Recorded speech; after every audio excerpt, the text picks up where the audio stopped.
Bom dia, Pai do Senhor. Hoje é dia 15 de novembro de 2024, né? Um feriado aqui no Brasil. Quem vos fala aqui é missionário Nadir Urbano. Estamos começando mais um momento de João 3,30, que ele cresça que eu diminua. Como de costume, vamos estar orando e logo em seguida vamos estar passando para a preciosa palavra do Senhor, amém? Meu Deus e meu Pai, em nome de Jesus, nessa hora na tua santa presença, pedindo perdão pelas minhas falhas, pelos meus pecados que são em número. Eu apresento o lar, a família, o ministério, todo tem confiado na minha pessoa.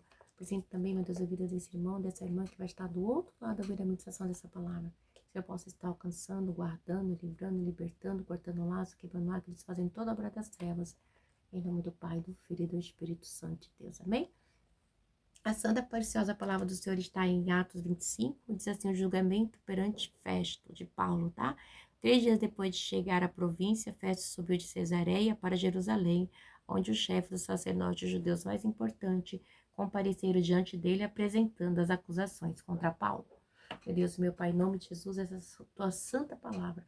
Nessa hora eu te peço, Senhor, que eu diminua, que o Senhor cresça, que eu não fale aquilo que eu quero, somente aquilo que tem para falar aos nossos corações, em nome do Pai, do Filho e do Espírito Santo de Deus, que eu diminua, que o Senhor cresça, como diz o nome desse canal, João 3,30, que o Senhor cresça e que eu diminua sempre, sempre, sempre, sempre. Amém. Né? A palavra do Senhor vai dizer aqui que a gente havia estudado anteriormente, né? Quando Paulo estava preso ali junto com Félix, né? Que Félix ia até ouvir as palavras também, né? As acusações. E eu vi a palavra porque Dúrsula, sua esposa, ela era judia, mas ele não queria o compromisso. Quando eu ouvia falar da palavra do temor, né, do juízo final, ele pedia para que Paulo parasse. E a gente vê que, passado ser mais ou menos um tempo de 2 anos, ele foi destituído do seu cargo e foi colocado Festo no lugar, né? Então, aí ele é destituído e colocado Festo no lugar dele. E aí diz assim que no 25, 3 dias depois de chegar à província, Festo subiu de Cesareia para Jerusalém, onde o chefe dos sacerdotes e os judeus mais importantes compareceram diante dele, apresentando acusações contra Paulo. Pediram a Festo a favor de transferir Paulo para Jerusalém contra os interesses do próprio Paulo, pois estavam preparando uma emboscada para matá-lo, né, no caminho. Então, assim, os judeus estavam ali, mas com o intuito do quê, né? Que Festo levasse Paulo, pois queria matar, né? Mas, igreja, muitos adversários, eles armam emboscada e tudo, mas o nosso Deus é aquele que vê e sabe de todas as coisas. Todas aquelas pessoas que procuram matar a minha, a tua vida, Deus está vendo, né? Porque são pessoas que muitas vezes o inimigo usa para o quê? Para tentar parar a obra de Deus, né? Mas nós temos um Deus que tudo ouve, que tudo vê, que tudo sabe, né?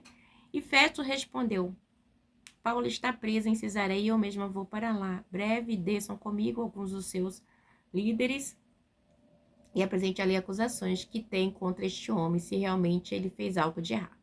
E tendo passado com ele 8 a 10 dias ali com os judeus, tá? Desceu para Cesareia. No dia seguinte convocou o tribunal e ordenou que Paulo fosse trazido perante ele. Quando Paulo apareceu, os judeus que tinham chegado a Jerusalém se aglomeraram ao redor, fazendo contra ele muitas e graves acusações que não podiam provar, né? Quantas pessoas fazem graves acusações contra nossas vidas? Fala, são várias, né? Então, Paulo fez sua defesa, nada fiz de errado contra a lei dos judeus, contra o templo ou contra César. Festo, querendo prestar um favor aos judeus, perguntou a Paulo: você está disposto a ir a Jerusalém e ali ser julgado diante de mim acerca dessa acusação? Paulo respondeu: estou agora diante do tribunal de César, onde devo ser julgado. Não fiz nenhum mal aos judeus. Como bem sabes, se de fato sou culpado de ter algo que mereça a pena de morte, não me recuso a morrer. Então, ele tinha consciência, né? Uma consciência limpa, igreja. A gente tem certeza do que a gente faz, do que a gente fala, né? Então, ele sabia, né, quem ele era, né? E ele sabia que Deus sabia também quem ele era, né? Isso é muito importante, a gente ter convicção de que Deus sabe quem você é e quem eu sou, né? Porque acusadores vai ter em todo lugar, porque o diabo é o pai da mentira, ele é o acusador, né? Então ele vai usar sempre pessoas para tentar nos acusar, para tentar nos denegrir a nossa imagem, tirar do foco, sempre, sempre, esse é o intuito do diabo. Mas tem um Deus que tudo vê, que tudo sabe, que sonda o coração do homem os pensamentos. Isso o diabo não pode fazer, né? Deus é onisciente, onipresente e onipotente. E glória a Deus por isso, né? É no 12. Aí vamos por 11. Se de fato sou culpado de ter algo que mereça a pena de morte, não me recuso a morrer. Mas se as acusações feitas contra mim por estes judeus não são verdadeiras, ninguém tem o direito de me entregar a eles. Apelo para César. Depois de ter consultado seus conselheiros, Festo declarou: Você apelou para César? Para César irá. Festo consulta o rei Agripa. Alguns dias depois, o rei Agripa e Berenice chegaram a Cesareia para para para saudar Festo, visto que estava passando muitos dias ali. Festo explicou o caso de Paulo ao rei. Aqui um homem que Félix deixou preso. Quando foi a Jerusalém, o chefe dos sacerdotes, os líderes dos judeus fizeram acusações contra ele, pedindo que fosse condenado. Então, né, a gente vê que o rei Agripa vai lá e aí César não. Aí Festo conta para ele o ocorrido, né? A gente vê que Deus ele cria caminhos e situações, né, que a gente nem imagina na igreja. Enquanto o inimigo tá esperando a nossa forca, né? Vai ser igual ali de Esther, né? Mardoqueu que é enforcado. É Mardoqueu? Esqueci agora quem é, né? E ele é enforcado no lugar do tio de Esther. Então, a gente vê que o inimigo das nossas almas, ele sempre quer preparar uma forca para mim, para você, sempre um laço, sempre, né, tentando nos destruir. Fazendo uma parênteses aqui, é Ramã que tentou matar Mardoqueu, o tio de Esther, né? E depois Mardoqueu é honrado por Ramã, né? Ele se achava demais. Que devo fazer ao homem, né? Não, botar num cavalo, não sei o que, não sei o que. E era pro inimigo dele. O inimigo a qual ele tinha colocado no seu coração que era inimigo, né? Mas Deus, ele vê, ele sabe todas as coisas. Ele é aquele que, que esquadrinha o coração do homem, tá? Vamos lá. E quando foi a Jerusalém, o chefe dos sacerdotes e os líderes dos judeus fizeram acusações contra ele, pedindo que fosse condenado. Aí diz aqui no 16, eu lhe disse que não é costume romano condenar ninguém antes que se defronte pessoalmente com seus acusadores e tenha a oportunidade de se defender das acusações que lhe fazem. Porque na lei judaica, né, ele já vai o quê? Apedrejando, condenando e apedrejando. Mas na lei romana não, né? Sem o julgamento não tinha. No entanto que Jesus, ele é morto ali pelos romanos, né? Não pelos judeus. Então ele teria sido apedrejado. Vindo eles comigo para cá, não retardei o caso, convoquei o tribunal do dia seguinte e ordenei que o homem fosse apresentado. Quando os seus acusadores se levantaram para falar, não acusaram de nenhum dos crimes que eu esperava. Ao contrário, tinha alguns pontos de divergência com ele acerca de sua própria religião e de um certo Jesus já morto, no qual insiste que está vivo. Olha só, é o caminho, a verdade e a vida, né? Então, fiquei sem saber como investigar tais assuntos, por isso perguntei-lhe se ele estaria disposto a ir a Jerusalém e ser julgado ali acerca dessas acusações. Então, você vê que Paulo estava sendo condenado por pregar a verdade, né?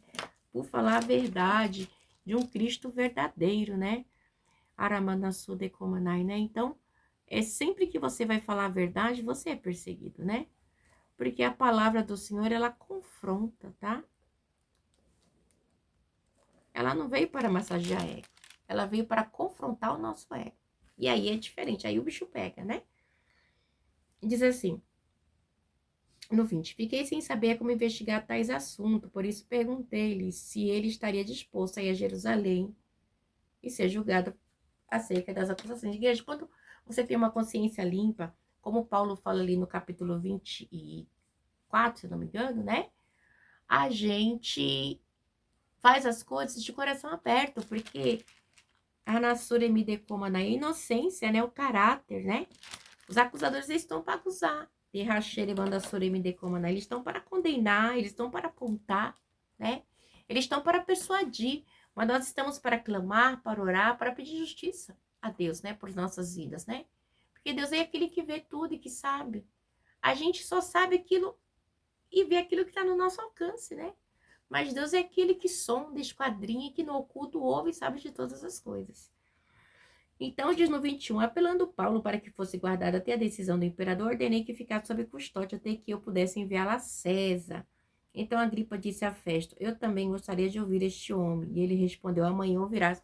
Então, muitos queriam ouvir a Paulo, tá? Queriam ouvir o que Paulo tinha para falar, mas não aguentava, tá bom? Porque Paulo falava de um Jesus ressurreto e que era necessário, né? A gente matar a carne para vivificar o espírito, né?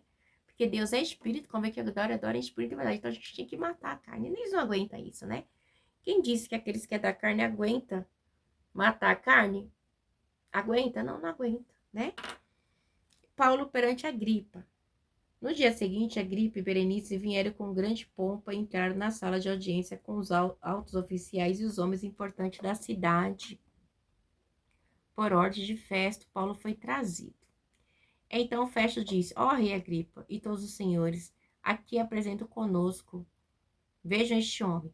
Toda a comunidade judaica me fez petições a respeito dele em Jerusalém e aqui em Cesareia, entrando, gritando que ele não deveria mais viver. Então, ele relata as acusações, né? Que o povo gritava. Então, igreja, o inimigo, ele quer tumultuar, ele quer trazer discórdia, ele quer trazer confusão, ele quer trazer disse-me-disse, ele quer gritar para perturbar, né?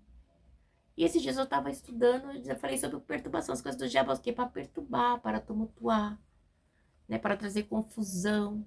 Sempre o intuito dele, igreja, quando ele vê que ele está perdendo, aí pronto, ele se manifesta e grita, e faz arruaça, e quer denegrir a imagem, quer destruir. Mas Deus, ele vê todas essas coisas, né? E nós servimos um Deus que ele não deixa o inocente por culpado, nem o culpado por inocente, né? Porque aquilo que o homem plantar, ele vai colher, né? Aquilo que o homem semear, ele vai colher. Não adianta. Não adianta, igreja. Muitas vezes as pessoas querem se fazer de vítima, mas não adianta, porque nós temos um Deus que vai julgar a minha e a sua vida, a minha e a sua causa, né? E a balança do Senhor não é enganosa, né? E aí diz aqui, no 25, mas verifiquei que ele nada fez que mereça a pena de morte, todavia, porque apelou para o imperador, decidi enviá-lo a Roma, né? Então, Paulo também era um cidadão romano, né? Então ele não tinha nada que os judeus queriam. Mas os judeus queriam no caminho apedrejá-lo, queria matá-lo, né? Queria armar emboscada, né? Né? Então, Deus diz que não vai prosperar a arma forjada contra a minha vida e contra a tua nesta manhã, tá bom?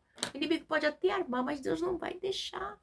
Porque Deus, ele conhece a minha causa e a sua. Ele sabe aqueles que são seus, ele sabe quem são verdadeiros, ele sabe quem fala a verdade, ele sabe quem pratica a verdade, né? E a justiça. Mas a igreja quer tanta injustiça que a gente vê que a gente fala assim, meu Deus, o senhor não está vendo, né? A gente chega a perguntar a Deus, né? A gente chega a questionar mesmo. Porque tamanha imoralidade do mal, né? Em querer pervertir toda a situação. Né? Mas nós temos um Deus que veio, o diabo não vai prosperar na minha e na sua vida, não vai, porque maior é que está conosco que aquele que está com o mundo. E esse mesmo Deus estava com Paulo há 2000 anos atrás, né? Diz no 26, no entanto, não tenho definido a respeito dele para escrever a sua majestade, por isso eu os trouxe diante dos senhores, especialmente diante de ti, rei Agripa, né? De forma que, feita essa investigação, eu tinha algo para escrever. Pois não me parece razoável enviar um preso sem especificar as acusações contra ele. Então, Festo escreve sobre Paulo, tá? E aí? O que será que Festo vai falar de Paulo, né? Amanhã a gente vai ver, né, no capítulo 26. Porque a gente vê que os judeus acusavam ele de tumulto, de pegar o caminho, de pregar a ressurreição, né? Mas era tudo calúnia, era tudo inveja, né? E assim, Deus, ele vai tirando situações que tira da mão de Félix, põe na mão de Festo, né? E depois acaba mandando por rei Agripa. Então, gente, Deus, ele cria situações. O diabo, ele tenta tumultuar e Deus cria situações para que eu e você saia. De raço de comanai, né? E muitas vezes o inimigo das nossas almas não entende. Como assim? Como que ele conseguiu sair? Como que ele escapou? Como que ela escapou? Nós escapamos no nome do Senhor. De raço de comanai, que fez os céus e a terra. O Salmo 91 diz assim, e nós escapamos do laço do passarinheiro. E Paulo estava escapando aqui. Deus criando situações improváveis para dar vitória para Paulo, né? E Deus está criando situações improváveis, que ninguém vai acreditar, para dar vitória para mim e para você, no nome precioso de Jesus. Porque neste nome é poder, neste nome é santidade, neste nome é salvação, neste nome há tudo que eu e você precisamos, né? E Deus, ele faz situações, cria caminho no meio do deserto para nos abençoar. E que neste dia Deus possa abençoar a sua vida neste feriado, que Deus possa trazer paz, alegria, comunhão, que Deus venha te fazer toda a obra das trevas, que Deus venha preparar o melhor da terra. Porque os acusadores da nossa vida não dormem, não cochilam, não param, mas o nosso Deus também não, porque ele que fez os acusadores, né? Então, quando ele dá ordem, até o diabo obedece. Deus abençoe e fica na paz.